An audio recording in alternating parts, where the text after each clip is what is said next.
انہوں نے عوام کے لیے کچھ کرنا ہے نہیں، لیکن کہنا کیا ہے، کبھی ہماری سی ایم صاحبہ ہمارے کسانوں کو مافیا کہہ دیتی ہیں، اور کبھی ایک وزیر موصوف اٹھتے ہیں اور وہ کہتے ہیں کہ کس ملک میں ایسا ہوتا ہے کہ وہاں کا استاد جاتے ہوئے پنکھا اور ٹوٹی اتار کے لے جائے۔ جناب چیئرمین، کس ملک میں ایسا ہوتا ہے کہ وہاں کا استاد مردم شماری کی ڈیوٹی بھی کرے؟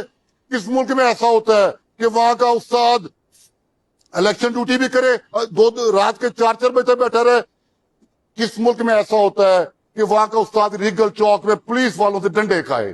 کس ملک میں ایسا ہوتا ہے کہ وہاں کا استاد اپنے چھوٹے موٹے کاموں کے لیے وہ ایم پی ایم این اے کے ڈیروں کے چکر لگائے؟ جناب چیئرمین، جس طرح اسپیکر صاحب، ڈپٹی اسپیکر صاحب اس ہاؤس کے کسٹوڈین ہیں، ایک ٹیچر بھی وہاں اپنے سکول کا کسٹوڈین ہوتا ہے، پنکھا، سفیدہ، گیٹ، وہ سکول کا چوکی دار بھی ہوتا ہے، وہ سکول کا مالی بھی ہوتا ہے، وہ سکول کا باپ بھی ہوتا ہے، وہ اس علاقے کا باپ بھی ہوتا ہے۔ جناب چیئر، اگر کوئی استاد ایک پنکھا، ایک ٹوٹی اتار کے لے جاتا ہے اپنے گھر، اس لیے کہ وہاں ایسے چھوٹے چھوٹے پٹواری ہر علاقے میں ہوتے ہیں کہ وہ چوری نہ کر جائے، اس لیے اگر وہ لے جاتا ہے تو اس کو چور کہہ دینا، یہ کون سا انصاف ہے؟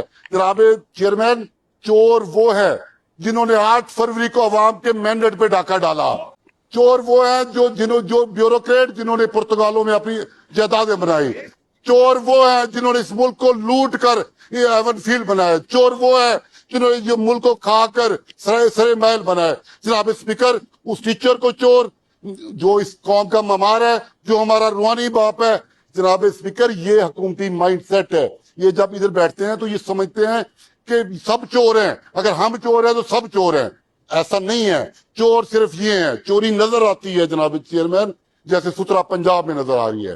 آپ کو ستھرا پنجاب بڑا اچھا پروجیکٹ ہے، لیکن اس سے پہلے جو ہمارا 1,13,00,000 بچہ سکول سے باہر ہے، وہ جناب چیئر جب بڑا ہوگا وہ سوچے وہ اس معاشرے کا حصہ کیسے بنے گا؟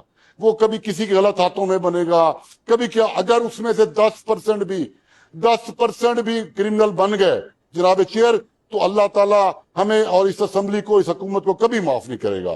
اور جب یہ 10% کرمنل، آپ کی نہ سی ٹی ڈی کام آئے گی، نہ پی سی ڈی کام آئے گی، نہ کوئی چیز کام آئے گی، یہ معاشرہ تباہ ہو جائے گا۔ جناب چیئر، اس سائیڈ کو اپنا مائنڈ سیٹ چینج کرنا چاہیے، اور میں اس فلور سے یہ مطالبہ کرتا ہوں کہ جس طرح جناب اسپیکر نے ایک چھوٹا سا مسئلہ ہوا تھا، ایک ہمارے کلیگ کے والد کے بارے میں کچھ کہا گیا تھا، تو اس کو بڑے اچھے طریقے سے سالو کیا، اور بڑا وہ غلط تھا۔